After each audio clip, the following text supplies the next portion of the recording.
Hello, everyone, and welcome to my new series, Homestuck for Dummies. A friend of mine wanted me to make this series for them because they want to know what happens in Homestuck, since it's kind of like a big thing that everyone knows about these days, but they don't actually want to take the time to read it, which is fair. So I'm just going to go through the story video by video, each video covering one act of Homestuck.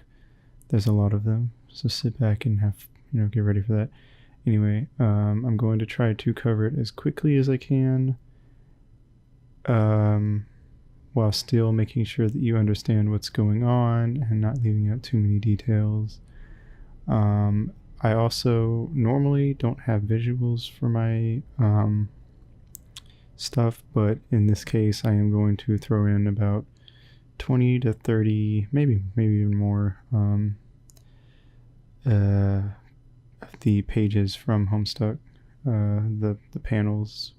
I'm going to put them on screen just so you have an idea of like kind of what the visuals are like and all that jazz. So yeah, anyway, if sit back and get comfy, and here we go. So I'm actually going to start off with a little backstory, I guess, to sort of explain what Homestuck is. So Homestuck is a webcomic by Andrew Hussey, and it, at least in the first 3.5 acts, was a webcomic where he would upload a page and then the character would do a thing, and the readers would actually submit reader suggestions for what they wanted to see the characters do next, and then that's how the story was driven along through most of the story. And that's kind of important, I feel, for understanding what's going on in a lot of the earlier parts of the story. So anyway, yeah, I'm going to get started with the actual story now. Anyway, okay, so our story begins with a young man standing in his bedroom. It is the 13th of April 2009, which is this young man's birthday, and we are asked to give him a name. Of course, if you know much about Homestuck, you know that his name is John Egbert. So the story starts out with us in John's room. We get a view of most of his room. We see he has a lot of posters for movies like Ghostbusters 2, Con Air, Mac and Me, Deep Impact, or whatever that says, I don't know.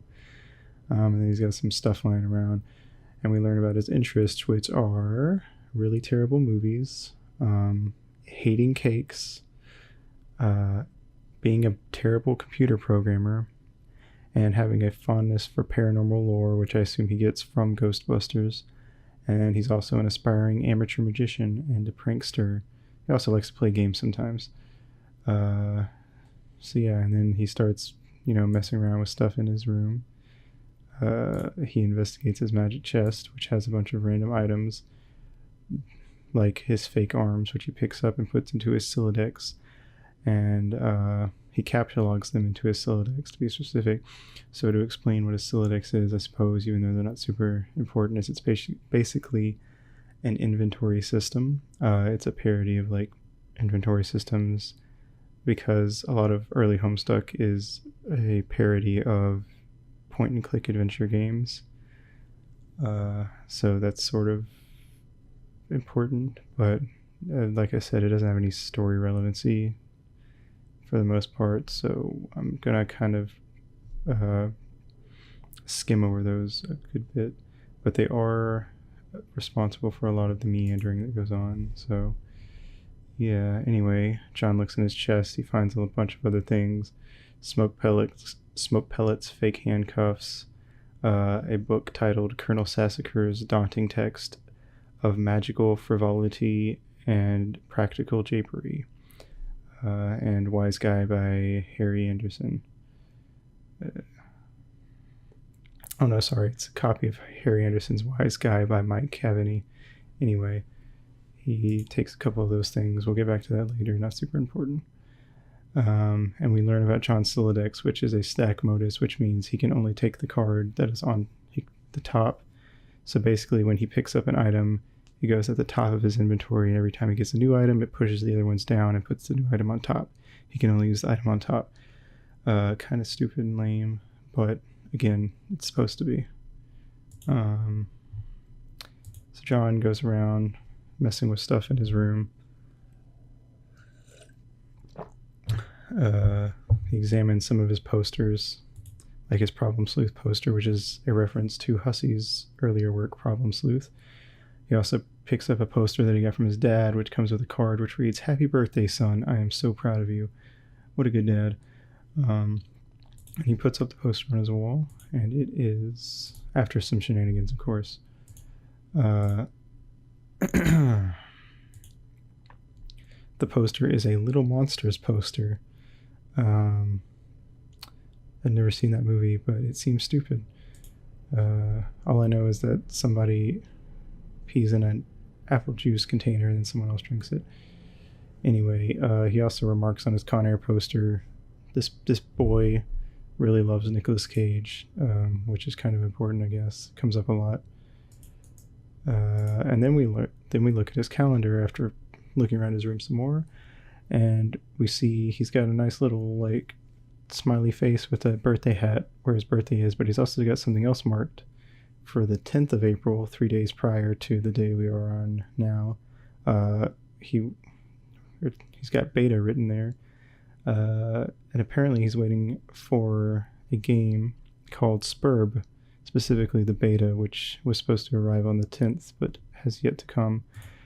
And we learn that John is actually just sort of meandering around his room waiting for the mail to come.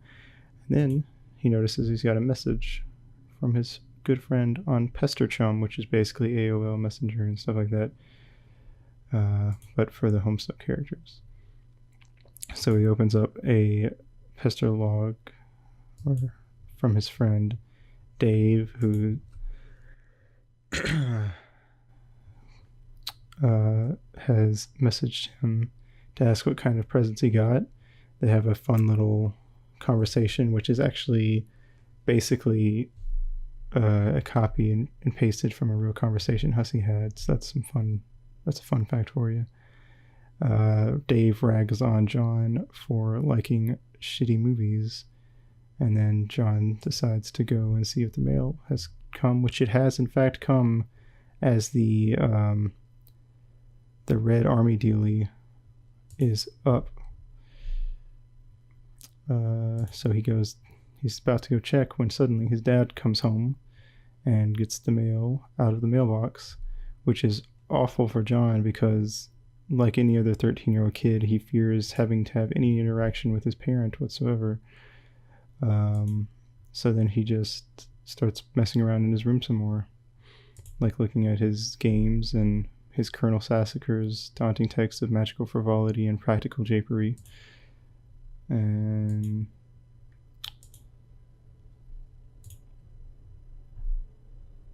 has another conversation with Dave, and then puts his fake arms from his magic chest in the in one of his cakes for some reason. I don't know why, because the fan submitted stuff is dumb.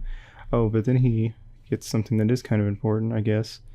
He sets his kind abstrato for his strife specibus to hammer kind. So now we learn that John's weapon of choice is hammers, but at this point we don't really know why John would need a weapon.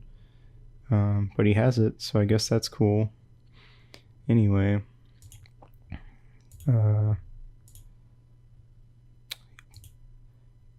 John messes around in his room some more, picking up a Game Bro magazine, which is a satire of, gaming magazines that do reviews on games. And the article basically is just the reviewer talking.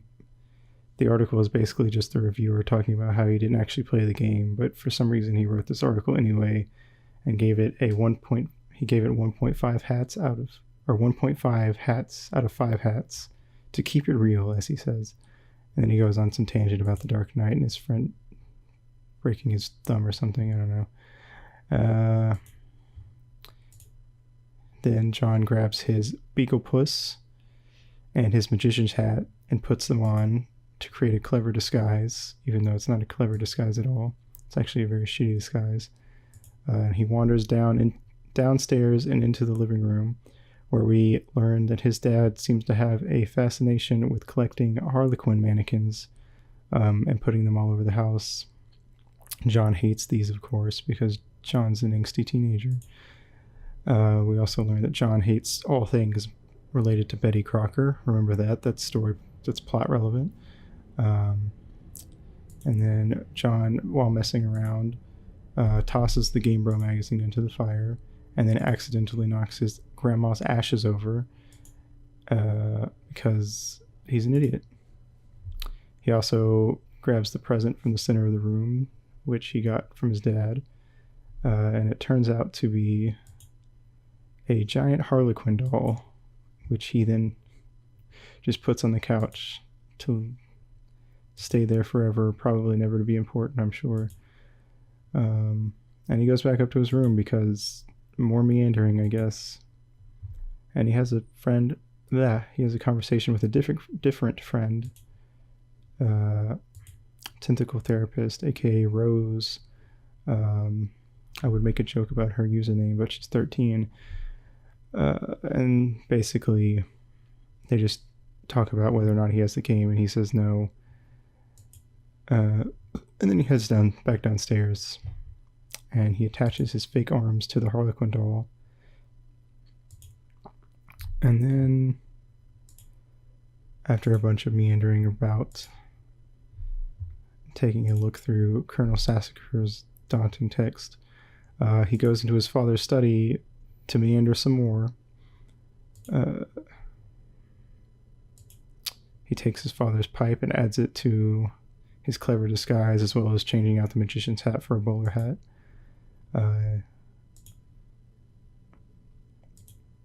He picks up a empty capsule card from his father's desk, which will later be used to increase the size of John's inventory. But that doesn't really matter because eventually John just gets a super oversized inventory that can hold literally anything.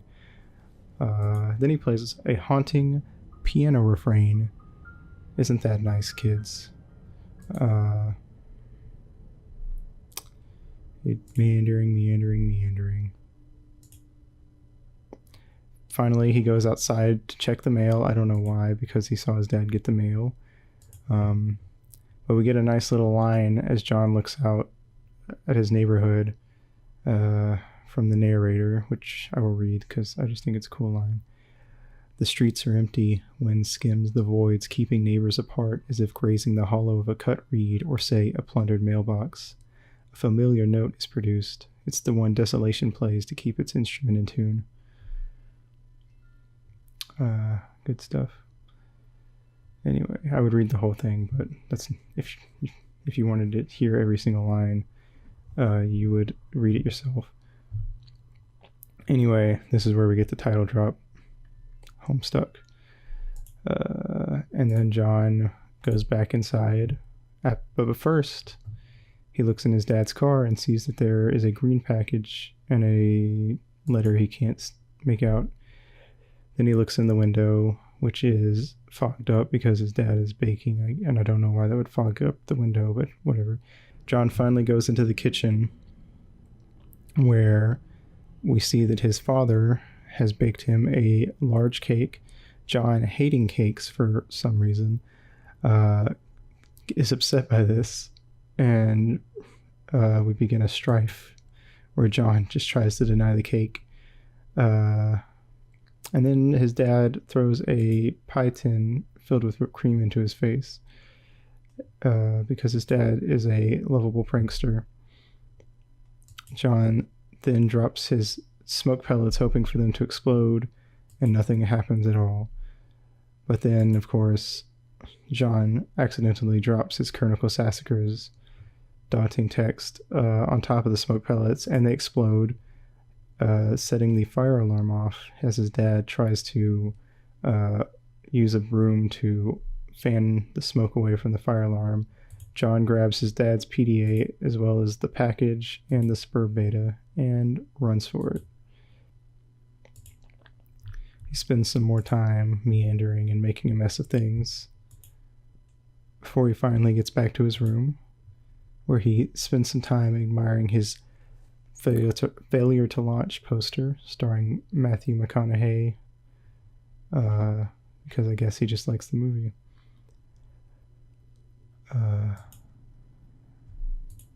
Then John checks his computer and he's got a message from his friend Jade, just telling him happy birthday. And he also has a message from his friend Dave, and he and Dave just have a short little talk about nothing in particular except John's crappy taste in movies. John finally decides to install the Spurb Beta, and while he's waiting for it to install, he sort of just looks around his room. We see he's got a few books on data structures, and they're actually like these because they're all like punny, like Carrot Cake, Till Death, Disasterisk. Yeah, anyway. Moving on. He picks up a book called He picks up a book called Data Structures for Assholes by Buckminster Funny Uncle. And he flips to the back where the Q fetch modus is being held, and now his fetch modus is upgraded, so now he can grab the bottom or top card. He can't do that yet, but he gets a thing in like 30 pages that lets him do it. It does. I don't know. Syllabixes are dumb and they're not that important. Anyway, so John, messing around with his Sylladex, accidentally launches a razor he took from his dad's bathroom into his A Time to Kill poster, almost cutting himself. He actually cuts off a little piece of his hair, but that's back to the next panel. Anyway, messing around with the Sylladex more, he shoots his dad's PDA out the window, and finally he gets to his package, the red package that he got from the kitchen, and he opens it up to find a bunny, a tattered old bunny, and it turns out to be the same bunny that was used in Con Air. You know, the famous line, "Put the bunny back in the box." Anyway, he gets back on his computer and sees that Spurb is ready to go, and he lets Rose know so they can play together, and it begins the game. Woo! So anyway, once the game starts, we see that Rose now has a sort of sim-like view, sim as in like the game The Sims, a sim-like view of John's house, and she's actually able to move her cursor around and interact with things in his house, like picking up his magic chest, the bunny, etc., etc. She attempts to pick up the PDA he accidentally tossed out in the yard, but it's too far away. We see that Rose can only interact with things that are within a certain distance of John himself. She tries to select John, but you can't select a player. Anyway, after Rose sort of messes with stuff to learn the controls, she realizes that she can actually change like the shape of the room and stuff, which is pretty neat. That'll become more important a little later. She then opens the Fernelia registry, which is basically like where important stuff is kept in the game, and she deploys an item called the Totem Lathe, which we'll get to later because nobody knows what it does yet.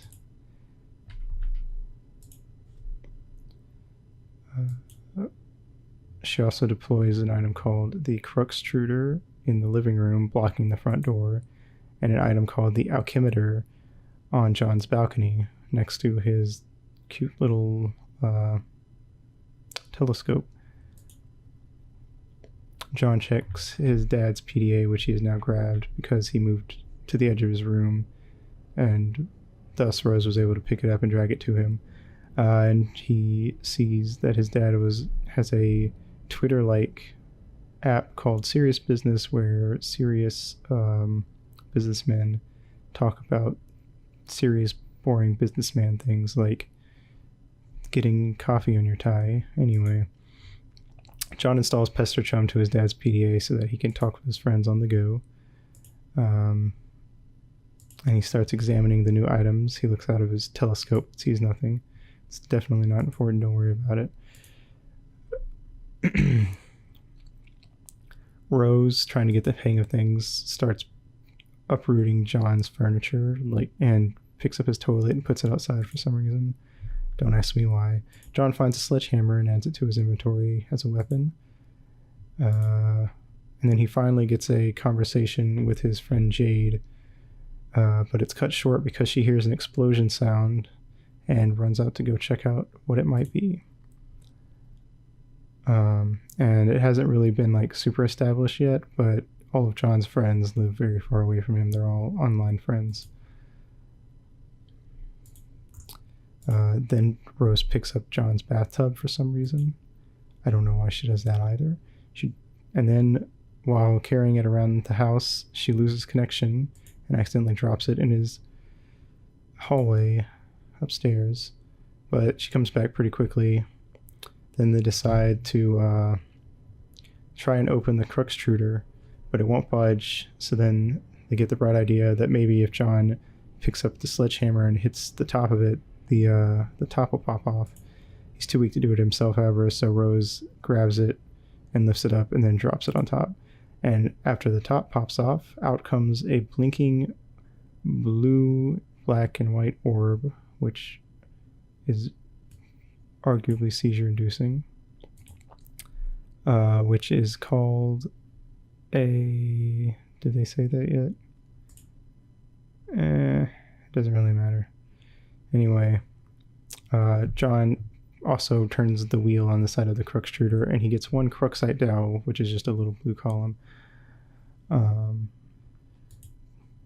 then Rose drops a pre-punched card with a picture of an apple on it, blue apple, and he picks it up, and we'll get to that later. He also accidentally shoots some shards of glass that he picked up earlier out of his inventory by accident, which go flying and cut one of the arms off of his Harlequin doll from earlier, and leave a scar across the eye. So the blinky thing we learn is called a kernel sprite, but it can't really do anything right now. But according to some walkthroughs Rose has seen online, you need to prototype it. So what Rose decides to do is she just picks up the Harlequin doll and throws it in, causing them to fuse, or the kernel sprite to be prototyped, which then just makes the kernel sprite a blue, white, and black blinking Harlequin head with one arm. Still pretty useless though. So anyway, John runs upstairs to try to mess with the alchemitor a bit. Still can't really figure out what to do with it. He puts the Cruxite dowel on top. The alchemitor scans the dowel and then creates 3 perfectly generic objects, which are just green blocks. He also looks out of his telescope again, and in the sky he sees a meteor heading straight for his house, which isn't good at all. He also gives the kernel sprite a high five because he thinks that the one arm always being held up is just a request for a high five because he's a silly boy. Rose starts trying to put John's house back together so that John's dad won't freak out.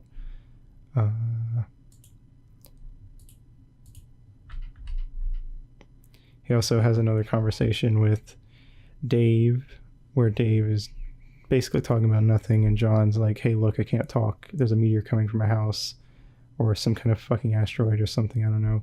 And Dave does a little tangent about how people always compare the size of asteroids and meteors to the size of states, but that doesn't really mean anything because if an asteroid exceeds a certain size, we're just fucked anyway. So yeah, I guess he's got a point. So John runs around messing with the stuff in his house again while Rose tries to fix the house. he uses the pre-punch card to get the totem lathe to create a new Cruxite dowel, which he then plans to go put in the alchemitor upstairs. But just as he does, Rose is moving his bathtub around and loses her connection again, causing the bathtub to get dropped in front of John's door, locking him in his room. And he, at this moment, he has about 2 minutes until impact. So I guess he's going to die.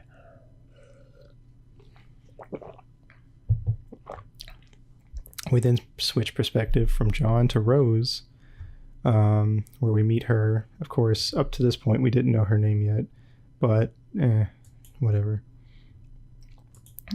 So we get a look at Rose's room and some of her interests. And we see that she's got interests in obscure literature, creative writing that she is somewhat secretive about, which I'm assuming is fan fiction or something of the sort. She has a fondness for the bestially strange and fictitious, and sometimes dabbles in psychoanalysis. She also likes to knit, and occasionally she plays video games with her friends. So anyway, Rose also picks up her violin and plays us a nice little refrain before setting off to go find a place where she can get a better internet connection. We switch back to John, who is kissing his Deep Impact poster, specifically the part with Liv Tyler on it, because I guess he thinks he's going to die. So Rose grabs her stuff and heads out into her house. But before she does, she looks out her window and sees the ominous laboratory next door, as well as the mausoleum outside for her dead cat Jasper's, which her mom had made. But she believes that it was a completely ironic gesture to get under Rose's skin, which Rose believes that her mom is very keen on doing.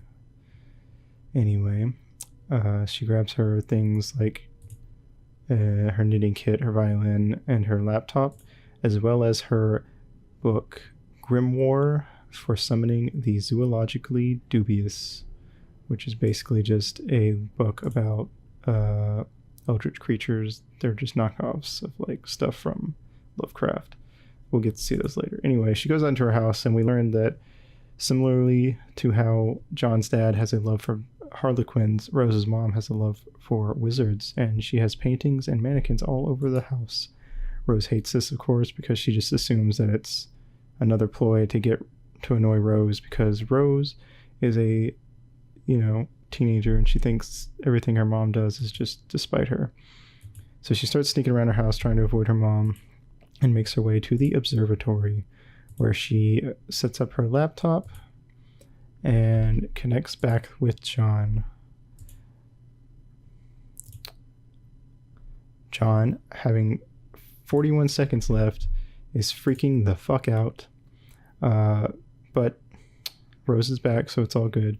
Rose grabs his door and detaches it from the wall, and then moves the bathtub back to the bathroom. John runs out to the alchemitor and puts the new Cruxite dowel he got into the alchemitor. It scans it and creates a large blue tree, which then drops a blue apple. As John bites into the apple, he looks up and sees that the meteor is right on top of his house, and Act 1 ends with a large explosion as the meteor makes impact. So yeah, that is Act 1. So I guess to do a sort of quick summary, John Egbert, after much meandering, began playing a game called Spurb with his friend Rose Lalonde, who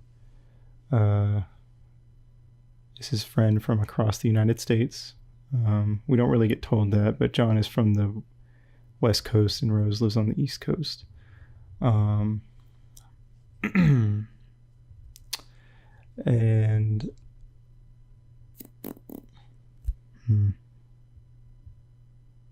I forgot where I was going. Oh, anyway, so as they're playing the game, John realizes that a meteor is coming to his house, towards his house. He believes that the meteor is coming because of the game, and he also believes that the game is the thing that will help him run away from the meteor. So he and Rose run around and try to get shit done, and eventually he gets the blue apple, takes a bite out of it right as the meteor crash lands on his house. So I guess we'll see where that goes in the next chapter. Anyway, I know that this was sort of rambly, like I didn't really put this together like structured, but I thought it would be, I don't know, I thought it'd be a better ASMR thing if I just kind of rambled with it instead of just making it like a structured thing. I don't know, and whatever. It's if you really care that much about like seeing all the little details, just go read it yourself. It's good. Anyway, so that's it. Hope this helped, and even if it didn't, I hope it was at least relaxing, and I hope you have a good day or night or whatever it is for you, and I will see you next time. Mwah.